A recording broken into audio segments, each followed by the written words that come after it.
شرقائد یوں آپ لوگ پڑھتے ہیں. میں نے کہا شرقائد ضال اور مضل ہے. تفتازانی کا قلم بھی گندا، سوچ بھی گندا، اور حمایت کرنے والوں کے سوچ بھی گندا. انشاءاللہ قیامت کی صبح تک کوئی انسان علامہ تفتازانی رحمہ اللہ کو ضال مضل ثابت نہیں کر سکتا، چاہے وہ اس دنیا کا سب سے بڑا محقق کیوں نہ ہو. ان ابی حنیفہ رحمہ اللہ انه كان يفضل عليا على عثمان، جیسا کہ العقیدۃ الواسطیہ میں علامہ شیخ الاسلام ابن تیمیہ رحمہ اللہ فرماتے ہیں الکفایۃ فی الہدایہ. علامہ نور الدین احمد بن محمود بن ابی بکر الصابونی رحمہ اللہ کی وجہ پر انسان گمراہ ہوتا ہے وہ تفضیل اور فضیلت کا نہیں ہے بلکہ وہ خلافت کا مسئلہ ہے. بسم اللہ الرحمن الرحیم. میرے واجب الاحترام دوستوں، ہمارے بعض معزز و مکرم حضرات جو علماء کرام میں سے علمی لوگ ہیں، وہ حضرت علامہ تفتازانی رحمہ اللہ پر گمراہی کا فتویٰ لگاتے ہیں،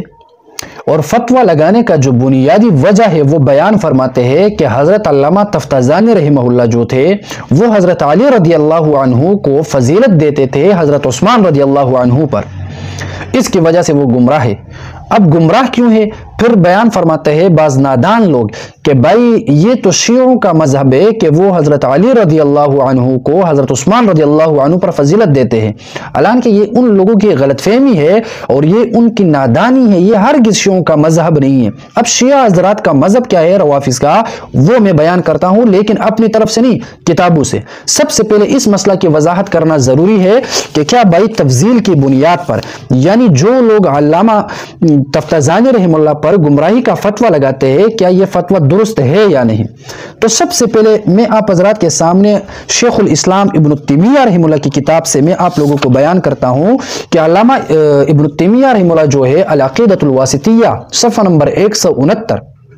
میں فرماتے ہیں کہ بھائی جو لوگ حضرت عثمان رضی اللہ عنہ پر حضرت علی رضی اللہ عنہ کی فضیلت ثابت کرتے ہیں، یہ ہرگز یہ بندہ گمراہ نہیں ہوتا، اس پر گمراہی کا فتویٰ نہیں لگایا جا سکتا،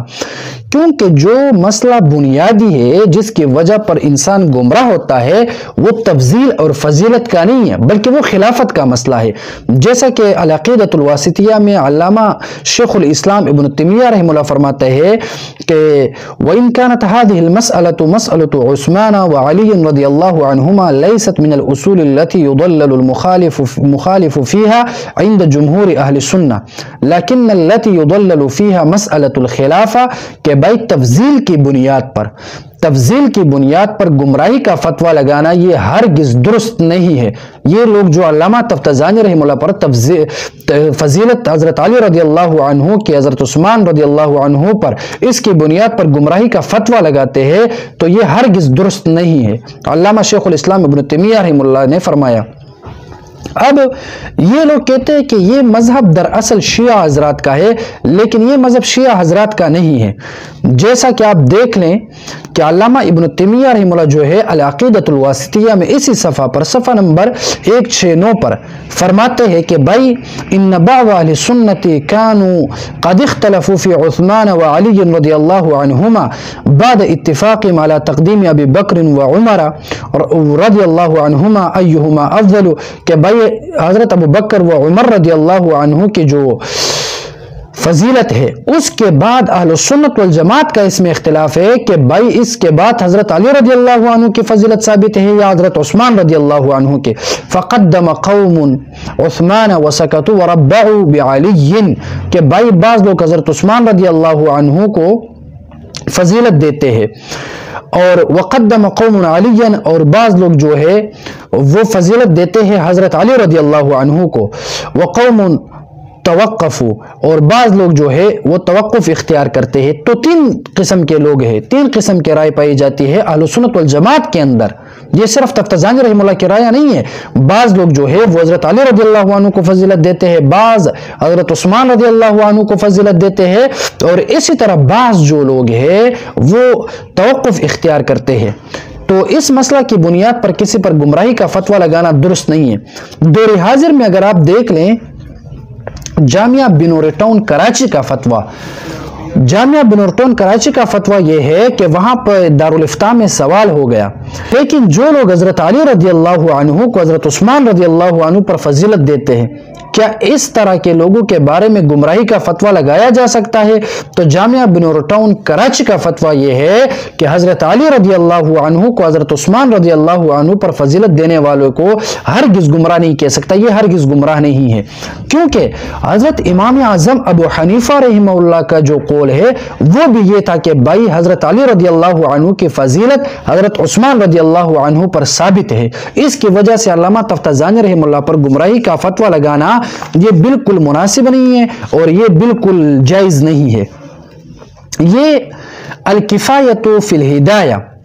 علامہ نور الدین احمد بن محمود بن ابی بکر الصابونی رحمہ اللہ کی کتاب ہے۔ جو لوگ علم الکلام سے واقف ہے ان کو چاہیے کہ وہ اس طرح کتابوں کا مطالعہ کرے، اور جو لوگ علامہ تفتزانی رحمہ اللہ پر گمراہی کے فتوے لگاتے ہیں ان کی خدمت میں بھی گزارش ہے کہ آپ لوگ علم الکلام کی طرف رجوع کریں اور اس میدان میں آپ کتابیں دیکھیں کہ بھائی دیکھیں یہاں پر علامہ نور الدین احمد بن محمود بن ابی بکر الصابونی رحمہ اللہ جو ہے الکفایۃ فی الہدایہ صفحہ نمبر 236 میں فرماتے ہیں کہ فضیلت صحابہ کرام کی جو فضیلت ہے وہ بترتیب خلافت ہے، لیکن الا روایتا عن ابی حنیفہ رحمہ اللہ انہ کان یفضل علیا علی عثمان، حضرت امام اعظم ابو حنیفہ رحمہ اللہ جو تھے وہ حضرت علی رضی اللہ عنہ کو فضیلت دیتے تھے حضرت عثمان رضی اللہ عنہ پر۔ تو کیا اس کی بنیاد پر ابھی آپ حضرت امام اعظم ابو حنیفہ رحمہ اللہ کی بھی گمراہ کہیں گے؟ اس کے علاوہ یہ امام ابو حنیفہ کا نہیں بلکہ یہ پورے اہل کوفہ کا یہی نظریہ تھا، اور اس کے علاوہ وہو قول الحسین بن الفضل البجلی و محمد بن اسحاق بن خزیمہ، ان دونوں کا بھی یہی قول ہے، اور وتوقف ابو العباس القلانسی من اہل الحدیث، اور اہل حدیث میں سے جو ہے ابو العباس قلانسی رحمہ اللہ نے توقف اختیار کیا ہے۔ 3 قسم کے قول اسی کتاب میں بھی ذکر ہو گئے، لیکن صحیح جو قول ہے وَالصَّحِيحُ مَا عَلَيْهِ عَامَةُ اہل سنہ، صحیح روایت اور صحیح قول وہ ہے کہ پہلے حضرت ابو بکر، عمر، عثمان اور علی رضوان اللہ تعالی علیہم اجمعین اسی ترتیب کے ساتھ فضیلت ثابت ہے، لیکن جو لوگ حضرت علی رضی اللہ عنہ کو فضیلت دیتے ہیں حضرت عثمان رضی اللہ عنہ پر، وہ ہرگز گمراہ نہیں ہو جاتے۔ اور یہی بات مولا علی قاری رحمہ اللہ جو احناف میں مشہور انسان ہے اور ان کی جو شرح ہے وہ بھی کافی مقبول ہے، شرح فقہ الاکبر صفحہ نمبر 189 میں مولا علی قاری رحمہ اللہ فرماتے ہیں وَإِنَّمَا ذَهَبَ بَعْضُ الْخَلَفِ إِلَى تَفْضِيلِ عَلِيٍّ رضی اللہ عنہ علی عثمان رضی اللہ عنہ ومنہم ابو الطفیل من الصحابة رضی اللہ عنہم، کہ بھائی یہ تفضیل کا جو مسئلہ ہے یہ صرف علامہ تفتزانی رحمہ اللہ کا نہیں ہے بلکہ بعض صحابہ کرام سے بھی یہ ثابت ہے کہ وہ حضرت علی رضی اللہ عنہ کی فضیلت حضرت عثمان رضی اللہ عنہ پر دیتے تھے۔ اب تفضیل علی علی عثمان رضی اللہ عنہ کی بنیاد پر آپ علامہ تفتزانی رحمہ اللہ کو گمراہ کہیں گے تو آپ کا فتویٰ تو صحابہ کرام پر بھی لگے گا، جو صحابہ حضرت علی رضی اللہ عنہ کو فضیلت دیتے تھے حضرت عثمان رضی اللہ عنہ پر۔ اس کے علاوہ آپ دیکھ لیں صفحہ نمبر 204 فقہ الاکبر جو ہے ان کے شرح مولا علی قاری کے، وہ فرماتے تھے وَكَانَ سفیان الثوری يقول بتقدیم علی علی عثمان رضی اللہ عنہما، سفیان ثوری رحمہ اللہ جو تھے وہ بھی حضرت علی رضی اللہ عنہ کو فضیلت ثابت کرتے تھے حضرت عثمان رضی اللہ عنہ پر، اگرچہ انہوں نے ثم رجع عنہ، اگرچہ بعد میں انہوں نے رجوع کیا ہے، ٹھیک ہے۔ اور یہی اسی طرح ابو سلیمان الخطابی رحمہ اللہ جو تھے وہ بھی اسی طرح کے قائل ہے۔ اب میں ایک اور وضاحت یہاں پر کروں کہ بھائی بعض ہمارے حضرات جو ہے وہ ایک مغالطے کا شکار ہو چکے ہیں، اور علامہ تفتزانی رحمہ اللہ کو اس لیے وہ گمراہ کہتے ہیں اور علامہ تفتزانی رحمہ اللہ پر اس لیے وہ رد کرتے ہیں کہ علامہ تفتزانی رحمہ اللہ جو تھے انہوں نے شیعہ حضرات کے قول پر اتفاق کیا ہے اور شیعہ حضرات کے ساتھ ان لوگوں کی طرح قول کیا ہے، لیکن ہمارے جو حضرات ہیں وہ ہرگز شیعہ حضرات کے مذہب سے خبر نہیں۔ دراصل بات یہ ہے کہ جو لوگ علامہ تفتزانی رحمہ اللہ پر گمراہی کا فتویٰ لگاتے ہیں یہ لوگ کہتے ہیں کہ علامہ تفتزانی رحمہ اللہ حضرت علی رضی اللہ عنہ کی فضیلت جو ہے وہ حضرت عثمان رضی اللہ عنہ پر ثابت کرتے ہیں اور اس پر ترجیح دیتے ہیں، لہٰذا یہ علامہ تفتزانی رحمہ اللہ شیعوں کے ساتھ یہ گمراہ ہرگز ایسا نہیں ہے۔ بھائی یہ شیعوں کا نظریہ نہیں ہے کہ وہ تفضیل علی علی عثمان صرف مانتے ہیں، یہ آپ لوگوں کو مغالطہ ہوا ہے۔ شیعہ جو روافض حضرات ہے وہ ہرگز اس کے قائل نہیں ہے، بلکہ یہ جو اختلاف خلاف حضرت علی رضی اللہ عنہ کو حضرت عثمان رضی اللہ عنہ پر فضیلت دینا، یہ دراصل روافض کا مذہب نہیں ہے، بلکہ یہ اہل سنت والجماعت کے مابین اختلاف پایا جاتا ہے، جیسا کہ شرف الاکبر کے صفحہ نمبر 344 میں علی بن سلطان محمد القاری الحروی رحمہ اللہ فرماتے ہیں کہ بھائی لأن الاختلاف واقع بین علی وعثمان رضی اللہ عنہ عند بعض اہل سنت، کہ بھائی یہ اختلاف بعض اہل سنت والجماعت کے مابین واقع ہوا ہے تفضیل کا مسئلہ، اور شیعہ حضرات جو ہے وہ تو اہل سنت والجماعت میں سے نہیں ہے بلکہ وہ تو اہل سنت والجماعت میں سے خارج ہے، لہٰذا جو اختلاف پایا جاتا ہے تفضیل کا وہ ہرگز گمراہی کا مسئلہ نہیں ہے۔ اور اسی طرح یہ بات یہاں پر نہیں بلکہ شیعہ حضرات کا جو مذہب ہے اور ان کا جو نظریہ ہے روافض کا، وہ یہ نہیں کہ وہ حضرت علی رضی اللہ عنہ کو حضرت عثمان رضی اللہ عنہ پر فضیلت دیتے ہیں، یہ آپ لوگوں کی نادانی ہے اور آپ لوگوں کی غلط فہمی ہے۔ جیسا کہ آپ دیکھ لیں الکفایۃ فی الہدایہ علامہ نور الدین احمد بن محمود بن ابی بکر الصابونی رحمہ اللہ یہاں پر فرماتے ہیں ثم اجمع اہل السنہ ان ابا بکر صدیق رضی اللہ عنہ افضل الناس بعد الرسول اللہ صلی اللہ علیہ وسلم خلافا لجمیع الروافض و اکثر المعتزلہ، کہ بھائی جو روافض کا جو نظریہ ہے، روافض کا جو مذہب ہے، وہ صرف حضرت عثمان رضی اللہ عنہ پر فضیلت نہیں دیتے بلکہ وہ رسول اللہ صلی اللہ علیہ وسلم کے بعد حضرت ابو بکر رضی اللہ عنہ کی فضیلت نہیں مانتے بلکہ وہ حضرت علی رضی اللہ عنہ کو فضیلت دیتے ہیں حضرت ابو بکر صدیق رضی اللہ عنہ پر۔ یعنی شیعہ جو لوگ ہیں وہ حضرت علی رضی اللہ عنہ کی فضیلت ثابت کرتے ہیں حضرت ابو بکر صدیق رضی اللہ تعالی عنہ پر بھی اور دیگر صحابہ کرام پر بھی، حتیٰ کہ وہ رسول اللہ صلی اللہ علیہ وسلم پر بھی حضرت علی رضی اللہ عنہ کی فضیلت ثابت کرتے ہیں۔ تو میری تمام باتوں کا مقصد اور خلاصہ یہ ہے کہ جو لوگ غلط فہمی کا شکار ہے وہ تین باتیں اپنے ذہن میں یاد رکھیں۔ پہلی بات یہ ہے کہ تفضیل علی رضی اللہ عنہ حضرت عثمان رضی اللہ عنہ پر یہ صرف اور صرف شیعوں کا مذہب نہیں ہے بلکہ یہ اہل سنت والجماعت کے اندر اختلاف پایا جاتا ہے اس میں، حتیٰ کہ امام اعظم ابو حنیفہ رحمہ اللہ سے بھی قول ثابت ہے کہ وہ بھی حضرت علی رضی اللہ عنہ کو فضیلت دیتے تھے حضرت عثمان رضی اللہ عنہ پر۔ اس کے علاوہ امام مالک رحمہ اللہ سے جب پوچھا گیا کہ بھائی رسول اللہ صلی اللہ علیہ وسلم کے بعد افضل کون ہے، تو حضرت امام مالک رحمہ اللہ نے فرمایا کہ ابو بکر ثم عمر، ابو بکر رضی اللہ عنہ، اس کے بعد عمر رضی اللہ عنہ، پھر ان کے بعد پوچھا گیا تو حضرت امام مالک رضی اللہ عنہ جو تھے انہوں نے خاموش اور توقف اختیار کیا اور انہوں نے جواب نہیں دیا کہ بھائی حضرت عثمان رضی اللہ تعالی عنہ ہے یا حضرت علی رضی اللہ تعالی عنہ افضل ہے۔ تو تمام دیکھنے والے ناظرین اور تمام طلباء کرام سے میں کہنا چاہتا ہوں کہ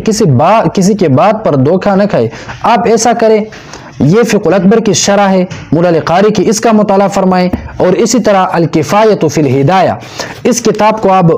بغور دیکھیں، اس کتاب کو آپ بغور دیکھیں، انشاءاللہ ایسے مسائل کا حل بآسانی نکل جائے گا۔ اور العقیدۃ الواسطیہ شیخ الاسلام ابن تیمیہ رحمہ اللہ کی جو کتاب ہے آپ اس کا مطالعہ فرمائیں۔ اس کے علاوہ یہ دیکھ لیں مجموعہ رسائل جو ہے مولا علی قاری کی میری ہاتھ میں ہے، اس کے جلد نمبر 7 اور صفحہ نمبر 60 میں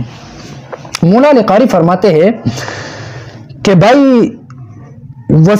وفي المسألة خلاف الشيعة وكثير من المعتزلة حيث قالوا بتفضيل علي على سائر الصحابة رضي الله عنهم اجمعین، کہ بھائی شیعہ حضرات جو تھے اور بعض معتزلہ لوگ وہ حضرت علی رضی اللہ عنہ کی فضیلت صرف حضرت عثمان رضی اللہ عنہ پر نہیں دیتے، شیعہ اور روافض کا جو مذہب ہے وہ تمام صحابہ پر حضرت علی رضی اللہ عنہ کو فضیلت دیتے ہیں۔ آپ لوگ روافض کے مذہب سے بے خبر ہو۔ اس کے بعد وہ فرماتے ہیں کہ بھائی صحابہ کرام کی جو مقام مرتبہ فضیلت ہے وہ خلافت کے ترتیب سے ہے، لیکن جس پر اہل سنت والجماعت کے جمہور حضرات ہیں، لیکن فإن بعضهم ذهبوا الى تفضيل علي على عثمان رضی اللہ تعالی عنہما، کہ بھائی مولا علی قاری فرماتے ہیں کہ اہل سنت والجماعت میں بعض لوگ ایسے ہیں جو حضرت علی رضی اللہ عنہ کو فضیلت دیتے ہیں حضرت عثمان رضی اللہ عنہ پر۔ تو میں تمام دوستوں کو کہنا چاہتا ہوں کہ بھائی آپ لوگ لکیر کے فقیر مت بنیے، مطالعہ کیا کرے اور علم الکلام کے فن میں جو لوگ مہارت رکھتے ہیں آپ ان سے پوچھیں. یہ ضروری نہیں ہے کہ آپ کا کوئی ایک استاذ ہو جو علم التفسیر میں ماہر ہو آپ ان سے علم الکلام کے بارے میں سوال کرتے ہیں. وہ بیچارہ تفسیر پڑھانے والا محقق ہوگا لیکن علم الکلام کا فن الگ فن ہے. ٹھیک ہے. اب علامہ تفتازانی رحمہ اللہ پر اعتراض کرنے سے پہلے اس بات پر غور کرنا ضروری ہے کہ بھائی جو بات تفتازانی رحمہ اللہ نے بیان فرمائی ہے وہی بات امام اعظم ابو حنیفہ رحمہ اللہ اور سفیان ثوری رحمہ اللہ سے ثابت ہے. اور اسی طرح جو بات علامہ تفتازانی رحمہ اللہ نے بیان فرمائی ہے وہی بات دیگر علماء کرام سے بھی ثابت ہے. تو کیا آپ دیگر علماء کرام پر بھی گمراہی کا فتویٰ لگائیں گے؟ ابھی دیکھیں ہمارا دعویٰ یہ ہے کہ علامہ تفتازانی رحمہ اللہ جو ہے وہ گمراہ نہیں ہے. آپ لوگوں کا دعویٰ یہ ہے کہ علامہ تفتازانی رحمہ اللہ گمراہ ہے. ہم نے آپ لوگوں کے ساتھ اپنی طرف سے خود ساختہ باتیں شیئر نہیں کی بلکہ ہم نے بحوالہ جات کتابوں کے آپ حضرات کے سامنے ہم نے بیان کیا. اسی طرح آپ میں سے کوئی سنجیدہ انسان جو سمجھنے والا ہو دلیل کی بنیاد پر اگر وہ بات کرتے تو بسم اللہ کرے میدان میں آ جائے اور دلیل کی بنیاد پر علامہ تفتازانی رحمہ اللہ پر رد کرے. ہم دلیل کی بنیاد پر انشاءاللہ تفتازانی رحمہ اللہ کا دفاع کریں گے. انشاءاللہ قیامت کی صبح تک کوئی انسان علامہ تفتازانی رحمہ اللہ کو ضال مضل ثابت نہیں کر سکتا چاہے وہ اس دنیا کا سب سے بڑا محقق کیوں نہ ہو.